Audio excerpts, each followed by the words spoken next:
प्रणाम साथियों। कांग्रेस पार्टी ने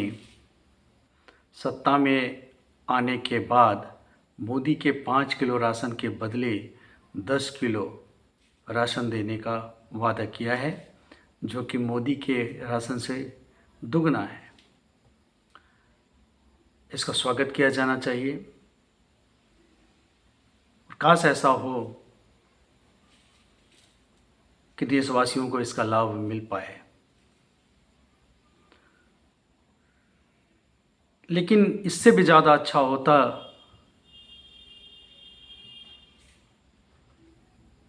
कि पार्टियां ये घोषणा करती कि वे सत्ता में आने के बाद इस तरह की आर्थिक नीति बनाएंगी जो कुछ लोगों को फ़ायदा पहुंचाने के बजाय देश के उन नागरिकों को भी लाभ मिले जिन्हें राशन योजना पे आश्रित होना पड़ता है और वे खुद से इतना सामर्थ्यशाली हो सके कि अपने लिए सिर्फ राशन नहीं, मकान और कपड़े की भी व्यवस्था अच्छी तरह से कर पाए। आज जो देश की आर्थिक व्यवस्था है, जो नीतियां हैं, अगर ये जारी रहीं तो इसमें दो राय नहीं कि आने वाले समय में सरकार को सिर्फ अनाज नहीं, कपड़े की भी व्यवस्था करनी पड़ेगी। अनाज के साथ साथ नमक तेल की भी व्यवस्था करनी पड़ जाएगी, क्योंकि आज की ये व्यवस्था लोगों से रोजगार छीन रही है। लोगों को उत्पादक के बजाय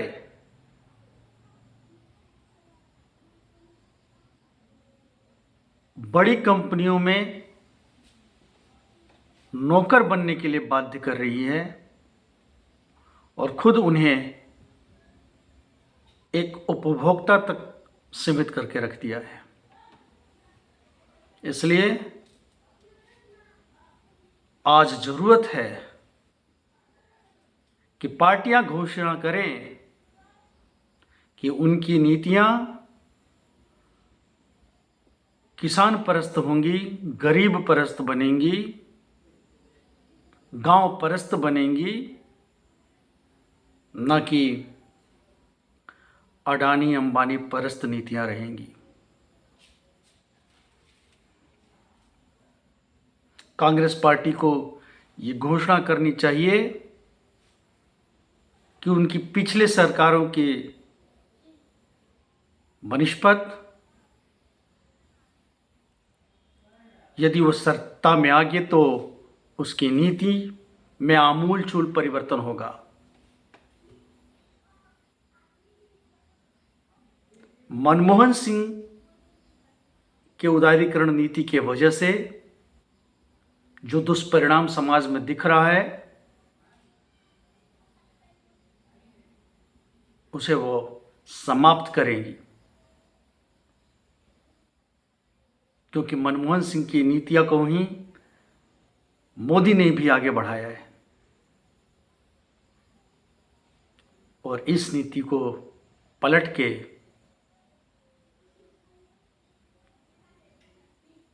वो महानगर में रहने वाले पूंजीपतियों की आमदनी दिन दूनी रात चौगनी बढ़े, उसके बजाय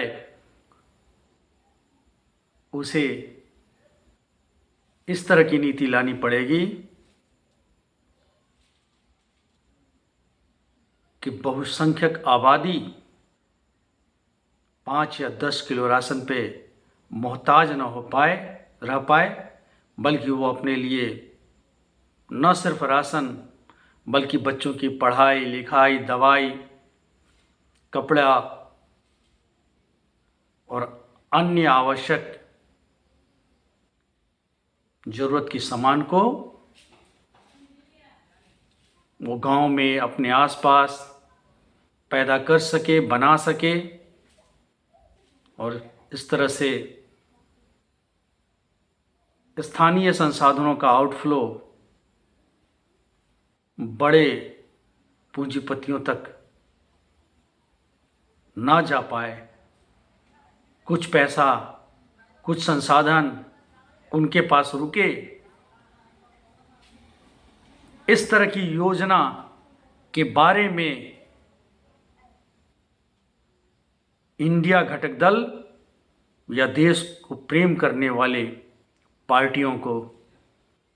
घोषणा करनी चाहिए। पार्टियों को घोषणा करनी चाहिए कि वो किस तरह से महंगाई पर रोक लगाएंगे। उनको घोषणा करनी चाहिए कि वो रोज़मर्रा की ज़रूरत के चीज़ों पे जो 18% तक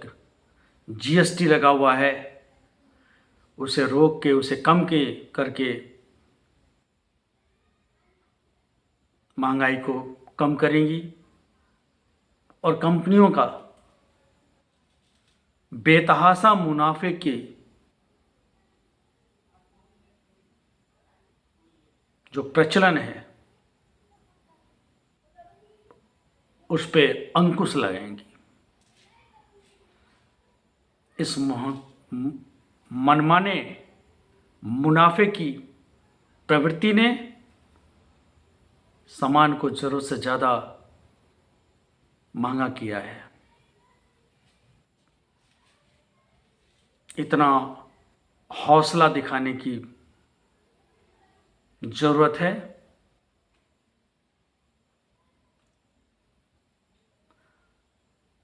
सरकार को, पार्टियों को, इंडिया घटक दलों को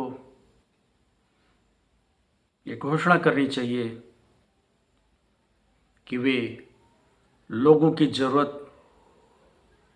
के सामानों पे ज़्यादा, के उत्पादन पे ज़्यादा ध्यान करेंगी, उन्हें बढ़ावा देंगी।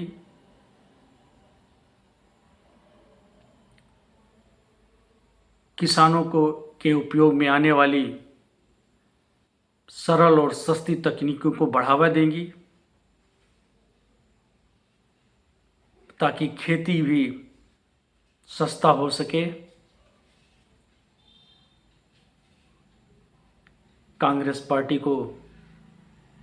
इस बात की घोषणा करनी चाहिए कि जो जनता पार्टी सरकार द्वारा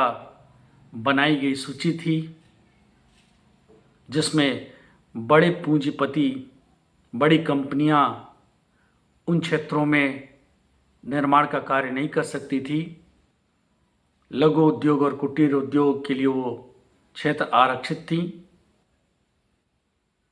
जिस सूची को मनमोहन सिंह ने समाप्त करने की शुरुआत की, कम करने की शुरुआत की और जिसे नरेंद्र मोदी की सरकार ने पूर्णतः समाप्त कर दिया। कांग्रेस पार्टी को ये घोषणा करनी चाहिए कि वो सूची फिर से वापस लागू करेंगी। इतना यदि कुव्वत है तो मैं मानता हूँ कि उनके द्वारा देश का भला हो सकता है। अन्यथा यह एकमात्र एक मोदी को हटा के दूसरे को बैठाना होगा आर्थिक नीतियों के मामले में। हालांकि मैं मानता हूँ कि भारतीय जनता पार्टी की सरकार को, मोदी के सरकार को, सांप्रदायिक सरकार को, भ्रष्ट सरकार को, किसानों, नौजवानों, महिलाओं के प्रति असंवेदनशील सरकार को, लोगों को असफल, खतरनाक वैक्सीन लगवाने वाली सरकार को हटाना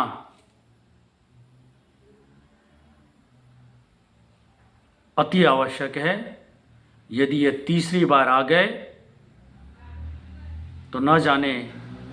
किस किस तरह की वैक्सीन ये लगवाएंगे, देश को लूट लेंगे, तानाशाही पूरी तरह से लागू हो जाएंगी, महंगाई चरम पे होगा और बेरोजगारी चरम पे होंगी, हिंसा का दौर शुरू हो जाएगा, जो सारे राज्यों में, जो आज मणिपुर में दिखाई देता है, जो गुजरात में हुआ, उसकी पुनरावृत्ति पूरे देश में होने लगे तो कोई संशय नहीं होगा। इसलिए इस सरकार को तो उखाड़ फेंकना ही है, लेकिन हमारी अपेक्षाएं आने वाले सरकार के प्रति रहेंगी कि वे उनकी नीतियां किस तरह से भाजपा सरकार या मोदी सरकार से अलग होंगी, इसे पूरे विस्तार से उन्हें चर्चा करनी चाहिए, उन्हें देश के सामने प्रस्तुत करना चाहिए। सिर्फ बेरोजगारों को 1 लाख रुपए देने, 10 किलो राशन देने इत्यादि से बहुत बड़ा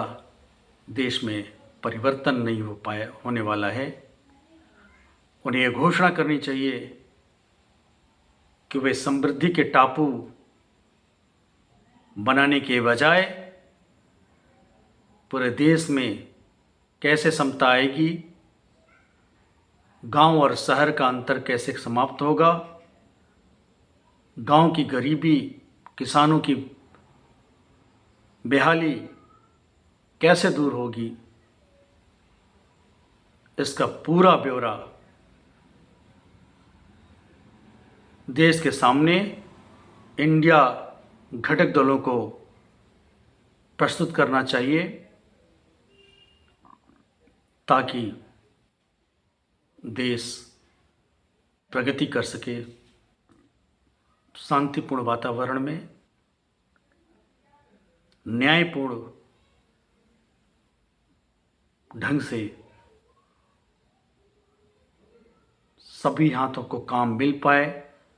सभी के शरीर पे वस्त्र हो पाए और किसी को भीख हो या सरकार के दया पे जीवित न रहना पड़े,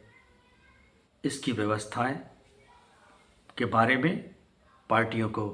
बताना चाहिए। धन्यवाद।